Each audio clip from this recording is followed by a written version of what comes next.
I'm excited about this one. Yeah, it should be a good time. Absolutely. We'll give a few, maybe another 30 seconds, let some more people join, and we'll kind of get started. Okay, cool. How was your you said you had a bunch of Zoom training today, right? Yeah, we've been doing Zoom workouts for the last 3 weeks now. We do about 3-4 sessions a day actually, so we Oh, keep good. pretty busy. Yeah, absolutely. It's we've been doing a lot of basketball and then a lot of like body weight workout stuff too. Cool. So just trying to bring some exercise into some kids' lives right now. So Definitely. Yeah, they need it. Everybody needs it right now. I need it. absolutely. I see my guy Moon Swags in here. Okay, Yeah, he's you commenting on my hair. It keep does your look pretty comments good. to I'm not gonna yourself. lie. Huh? Serious questions only, Moon. All right. That's So not even a question. That's a statement. yeah, for sure. I'm gonna jump right into it. So obviously, a lot of your followers are gonna jump on and ask some questions, but a lot of mine don't know who you are. So if you can just give a little background on who you are and what you do. Yeah, so my name is Zach Foster. I'm a skills coach based out of the northwest suburbs of Chicago, about 45 minutes northwest of Chicago. I work with players of all ages. I've been fortunate enough to not only train basically players of all ages, and that could be, ranging from middle school all the way to the NBA, but also I've coached at the middle school level, the high school level, and last year I coached at the collegiate level for 1 year at a Division I junior college. So I'm I've been able to see a lot in a short amount of time, and been able to meet and work with some really great coaches and players throughout that process as well. Awesome. How did you get into training? So I actually got into it while I was in college. I went to Illinois State University, and originally went there just to be a student, but was given an opportunity to practice with the men's basketball team and kind of compete with them on a daily basis, help around, the basketball office in any way that they needed me. I was essentially, I guess you would call it a manager, but I was also, doing scout team and stuff like that. Um, Primarily, I was just, kind of what I always described it as, I was like the guy that would come in early and, work out with the guys and play defense, that type of thing. I was kind of like, A you know, dummy. exactly. Yeah, exactly. Like in No, football, the tackling dummy. But I loved it. Gave me a way to gave me an opportunity to stay connected to the game while I was in college. And I actually began working with, players that played at Illinois State. The first player that I started training was a kid by the name of Keita Bates Diop, who went to a local high school right down the street from ISU. So I was fortunate to start working with him, and at the time didn't really know what I was doing, but I just knew that I enjoyed helping him get better, and I enjoyed basketball. I've always loved basketball, ever since I was I skipped ahead, I guess, in my college days, but I was a good high school player. Had opportunities to play at small Division III schools, that type of deal, and just ended up winding up at Illinois State, where I got into training and kind of hit the ground running from there. for sure. For absolutely. I mean, I kind of can relate to the whole you start out with working out players, you don't know what you're doing, but you kind of just fall in love with it and then you just blow up after that. I can for sure relate to that. So you said that you coach middle school, high school, college and everything. So that's great because I really want to talk about the skill development of specific areas and ages. So obviously there's a lot of guys out here that are putting out workouts, putting out content, and working out with kids of all ages. If you were to work out with a middle schooler, kid who's, I'm not going to say he's above average or anything. Let's just say he's the average middle school basketball player that we see everywhere. What are some things that you would be putting him through? What are some things you've been working on? Well, I think for a middle school player, it's just about establishing a foundation. Mm-hmm. So for me, at this point, like with players that I work with, I am mostly working with high school, college, and professional players. So for me, I tend to kind of study what they've done in the past to get, context as to where they're at and where they need to go moving forward. With a middle school player, you don't really have that, so it's kind of an empty canvas. So for me, it's just establishing that foundation. It's obviously incredibly important that a player can, what I say is, communicate between the feet and the basketball. So not only teaching footwork, but also just kind of like the cadence to operating with your feet and the ball at the same time, if that makes sense. So footwork, ball skills, being able to handle pressure, I think is huge for young kids. And then obviously shooting the basketball. So those are kind of the three major things that I try to focus on from a skill standpoint, and just developing that foundation. Yeah, trying to get into more of the fundamental stuff for middle schoolers. Out here, there's a lot of guys who put middle schoolers through a lot of highly skilled stuff that we see the pros and college guys working on.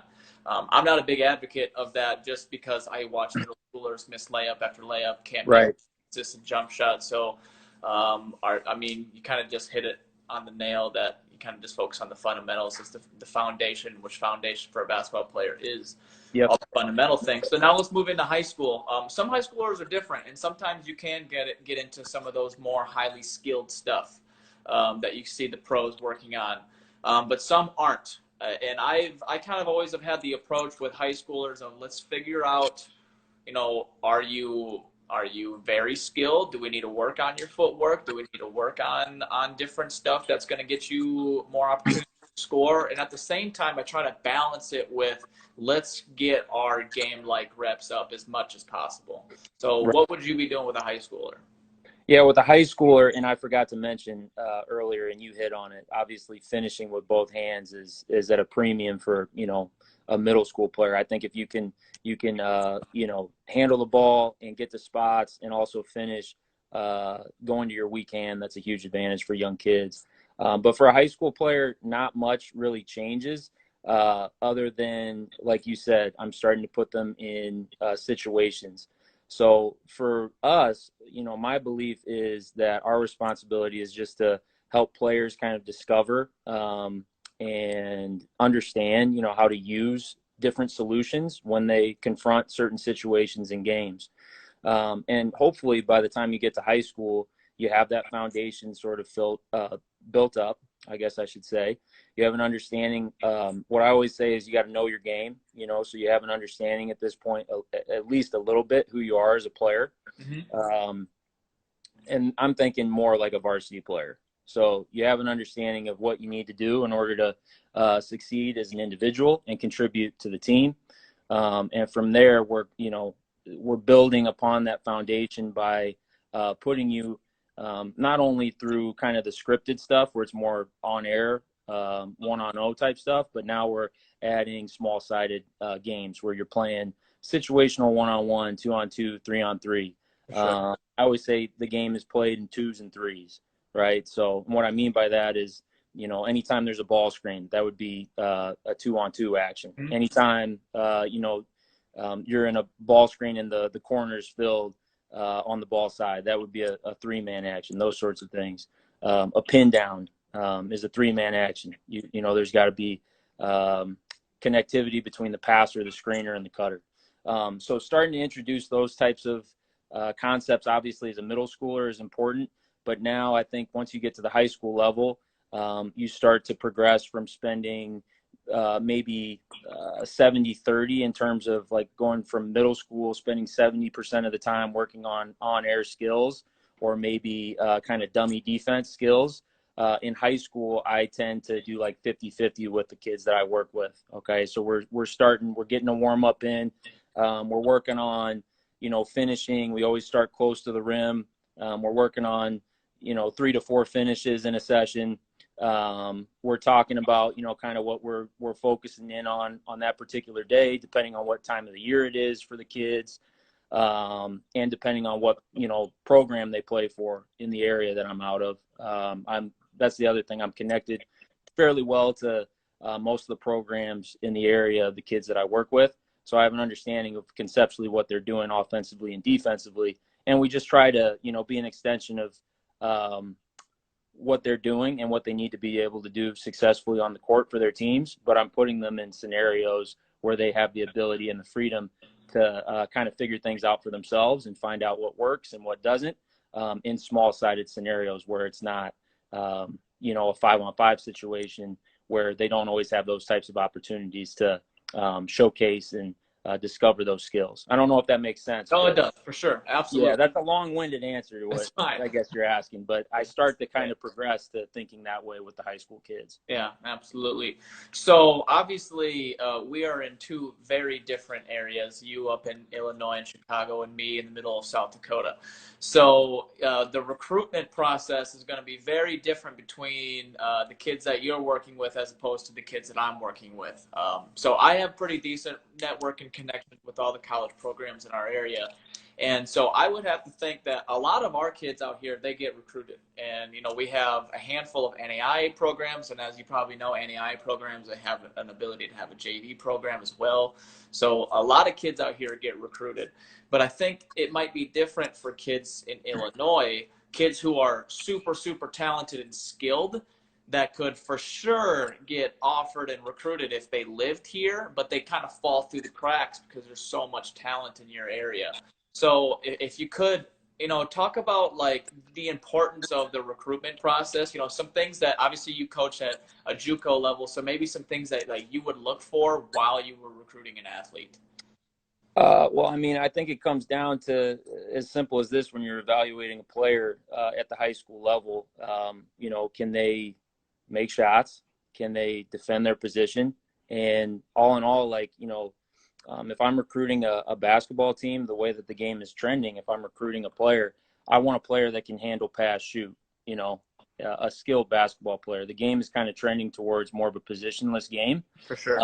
So I think that it's important to be well-versed in a lot of different areas, but also at the same point, I think that you need to have something that you can hang your hat on, you know. So at the collegiate level, as things become much more competitive and, you know, there's an uptick in the preparation from your opponents and the overall talent level, athleticism, skill level, whatever the case may be, you need something at the end of the day that you can hang your hat on. So for me, I would want to make sure that a high school player that I'm recruiting can, you know, make basketball decisions, can shoot the basketball at a rate where they're not a liability, and can defend their position. What I would say along with that is, for me, what's very important, and this is even just like for players that I want to identify as a trainer that I want to work with, is does this kid, you know, does this player, I shouldn't say kid, does this player love the game? Do they want to work at it? I heard an interview the other day, I think it was Phil Beckner, and he was talking about an interview, I guess it was, that Dame Lillard, you know, did. And one thing that Dame said when he was asked, I think along the lines of, you know, how did you go from Weber State to being you know, an NBA lottery pick? And I think his response was, and I might be, you know, messing this up to a certain extent, but he just said something simple as if, I do what I'm told. And I think it really comes down to that. Are you coachable? Mm-hmm. Beyond obviously the skill set that we just discussed, are you coachable? Are you disciplined? Are you willing to, you know, put in the time, the extra hours? Because that's what kids don't always realize.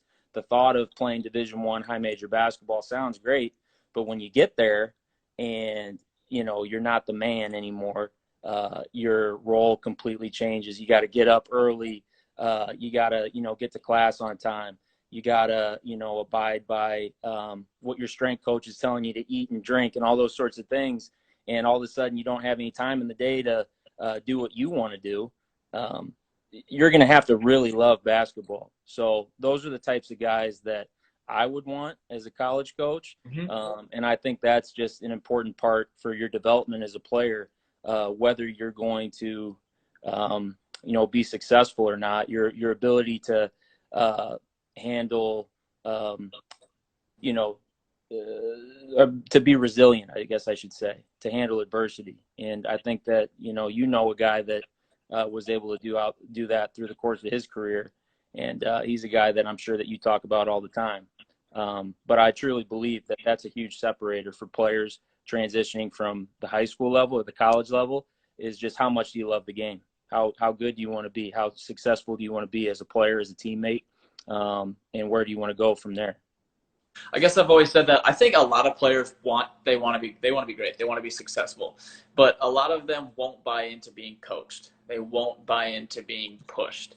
And I think that in the guys that I work with, I've been very selective in who I bring in to work with, because I don't want to work with anybody who isn't gonna allow me to push them, who's not gonna want to hear me give them the truth. I mean, I will give the truth even if you don't like it, and that's a large majority of the time in what we do as coaches and trainers. So, are you kind of selective in that? I mean, you have to be coachable, you have to be thick-skinned, and you have to love the game, and you have to want something. If I want to give everything that I have for you. So are you kind of in the same boat, or do you kind of take a different approach?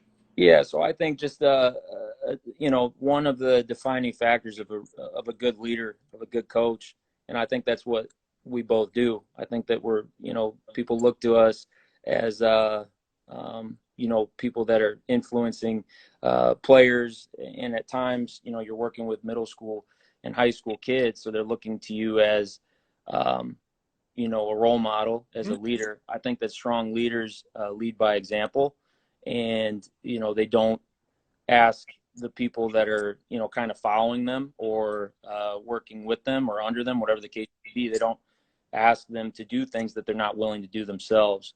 So for me, that's extremely important. I've had experiences where I don't connect well with players that aren't wired the same as I am. Mm-hmm. I'm a little bit different than some people that are in this industry, in that, I wasn't a great player. I don't have like a connection to, a high level coach or anything like that. I've kind of just had to grind it out, and I've stuck with it because I love the game and I love what I do. But at the same time, it's hard for me at times to connect with people that don't take it seriously, people that are okay with, not being available when they say that they are going to be available, people that aren't going to put in, the amount of effort into it that I am. And I think that's just how it goes. You're not always going to get along great with, your boss, your coworkers or whatever, but I do think we kind of have the luxury now, or at least I do, at this point, where I can kind of identify, hey, this is a kid, or this is a player that I'm going to vibe with, I'm going to connect with, and I'm going to be able to really help out. For sure. I can relate to that 100%. I wasn't a great player either. And I guess the root of my drive in my training is I just don't want kids to make the same mistake that I did, or in that being the lack of work that I put in as a player. So that's kind of the thing that I always say is, I'm in my own pursuit of excellence. And so if you're not in the same path, then it's not going to work out well. I'm not going to work harder than you for your benefit. I mean, this is a 50-50 thing. I can't do all the work for you. And I make sure that they know that right away, that, we can get in the gym all you want, but if you're not going to work hard, you're not going to get anything out of this. And I'm not going to give you everything I have, because I got 15 other dudes who are going harder than you, who deserve more of my attention. And so I make that point evidently clear. And obviously the people who want that, they come back. And the people who don't, they don't. They move on to somebody else who's going to, what I say, they shower them in roses. Mm-hmm. So, and actually, I kind of got that reference from, I saw you tweeted out, give me some books to read. And I said, read Relentless by Grover. That's where I got that reference from. Shower you in roses, but I'm going to be the one that gives you the thorns. That's a good one. I like that. So kind of moving in, we've been talking a lot about stuff that kind of goes on between the ears. So, you said you had a couple of Division III offers, and you weren't always the best basketball player, but you loved the game so much that you stick with it. What would you define as a high mindset for like a high achieving athlete? A high mindset? Yeah, or just a strong mindset or mentality. Well, I mean, I think that goes back to just what I was kind of saying when evaluating players for the collegiate level or just evaluating players in general. I think transitioning from the collegiate level to the professional level, it becomes maybe even more important is, what I say is there's guys that say they love the game, but there's other guys, the guys that really love the game, they live it out, and it becomes, who they are. So I think a player that's truly dedicated to their craft, to the game of basketball, I would identify those people as, people that say what they're going to do. If you say that you're going to be in the gym and you're going to put in a productive hour of work 6 days a week, you're going to rest on Sundays, you're going to have a strategic plan as to how you're going to achieve your goals, then that person, if they really want to do that, will do it. I think it's as simple as that. So I think that successful players that I've worked with in the past not only enjoy working on their game on the court, but they also enjoy watching the game. The smartest basketball players that I've worked with, the most intelligent basketball players that I've worked with, typically watch a lot of basketball, and they also love playing the game. I think there's kind of been maybe over the past few years a little bit of how should I say it? The intimate part of the game has been kind of taken away from young kids, specifically in that I think adults and parents and youth coaches at times want to kind of control everything. So I think, we have a responsibility there to kind of foster that love for the game and that passion for the game by allowing players to explore and try to figure things out on their own as well. And I think ultimately when you develop players in that way, the process to achieving greatness, I think, is what you said. It becomes a little bit more enjoyable, because it's not easy. It's monotonous. It's the same thing over and over and over again. Like for me, I know that if I want to get shredded up and get good looking abs and all that type of stuff, I have to eat vegetables more. I have to eat fruit more. It doesn't necessarily mean that I'm going to do it. So a lot of people say that they want to do certain things and they know what they need to do. They just don't end up doing it. And I think if we can kind of foster that love for the game and we can help players discover who they are as basketball players, it's going to make it a little bit more manageable for those types of people growing up through the game. You kind of hinted at some parents and youth coaches, and I kind of want to just hit on that fairly quickly. Obviously, we are in now the participation trophy generation, where you get a trophy for coming in last place. So, and luckily, I don't think I was ever a part of something like that, but it just seems like the younger we get, and this is even my generation and age included, that as you go down, you just run into people who don't know how to lose, and they don't know how to take it. They don't know how to respond to losing or adversity or setbacks, those trials and tribulations. How important is it? How important is youth basketball for your long-term career? Throughout high school, as I sat and watched my teammates get all the glory and the spotlight, I would go home and obviously I would complain to mom and dad, why aren't I playing? Why aren't I playing? And then dad would look me in the eye and say, you're just not working hard enough. So it was tough love. But it ultimately made me who I am today. But there's just none of that anymore. Kid goes home, complains to mom and dad they're not playing. Next day, dad's in coach's office yelling and complaining about why his kid isn't in the starting lineup, stuff like that. So could you give me your perspective on youth basketball and parents? Well, I mean, I respect, obviously, all the parents that I work with. I'm fortunate where I don't really see that a ton with the people that I work with. The families that I work with. And it's just because you alluded to it earlier, I kind of established early on I'm not going to sugarcoat it for you. Yeah. I'm not going to, tell you that your coach is, screwing you or anything like that. That's not who I am. And I also have a lot of respect for the coaches in the area that I work out of. And I've, fostered relationships with those guys as well. So what I always tell players that may be struggling with their current role or a relationship with a coach or even a parent is, with the parent, I ask, well, has your kid gone and talked to the coach? And then with the player, I just say the same thing. Have you talked to the coach? What's going on? And that's a pretty logical thing in my mind to do, but kids don't always think of that because, they're nervous or whatever the case may be. They think their coach doesn't like them or whatever. Um, and the parents are obviously parents, and they're just trying to, take care of the kid and do what they think is best for their kid when, maybe in actuality, it's not what's best for the kid and their development. So I think it's kind of twofold too, going back to that with coaches. And it's hard, right? Because as a youth coaches are incredibly important to me. I mean, they could arguably be the most important coach that you're going to deal with in your entire career, because they do kind of start that foundation and they initiate your love for the game.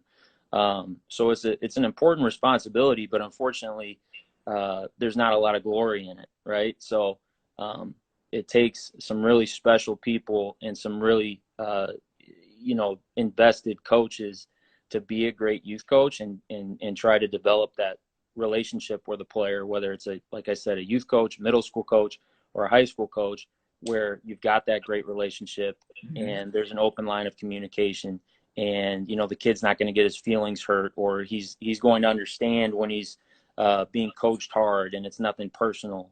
One thing that I always say now is I wish that I could go back and like do it in reverse, be a coach before I was a player, because I was kind of the same way. I didn't always see eye to eye with my high school coach, didn't have a great, line of communication with my high school coach, in all honesty. And I wish that I would have known probably how much time he was putting into, trying to help our team be successful, which we were. We had some really good teams and we had some success, and he was going about it in a way that maybe I didn't always agree with. But like I said, I wish that I could have known that my high school coach cared as much as he did about myself and my teammates. And like at the end of the day, nobody's trying to lose games. If you're not playing, it's probably because they don't trust you. It's probably because you can't make a shot. You can't guard your position. So go in there and figure it out, man, and work harder. Like you said, it's not that difficult. For sure. I can relate to that too. I didn't really get that vision of what my high school coach was doing for the team and for me as an individual until I was done. And now I have learned to appreciate what he's done, his teachings and everything that he's done for me, even if I didn't see the floor a whole lot. I could probably talk for like another hour about this stuff, but I'm going to kind of wrap it up here at the end. Any training tips, nutrition, body, basketball, anything that you have on any of that? Kind of a vague question. This could be a 5-part Instagram, live if For you did sure. that. We might have to have you back on. One thing, I mean, this is just a simple kind of cookie cutter answer, but for younger kids that are, in high school and trying to figure out how to be a good high school player and then play at the collegiate level, I would say like the most important thing is developing a routine that works for you, that gives you confidence, a daily routine that you can kind of follow and try to stick to that, because I think that's going to foster discipline and that's going to develop an enjoyment of that process. So finding something that gives you confidence, a routine that you can kind of hang your hat on. And then with younger kids too, I would say play more. Don't just.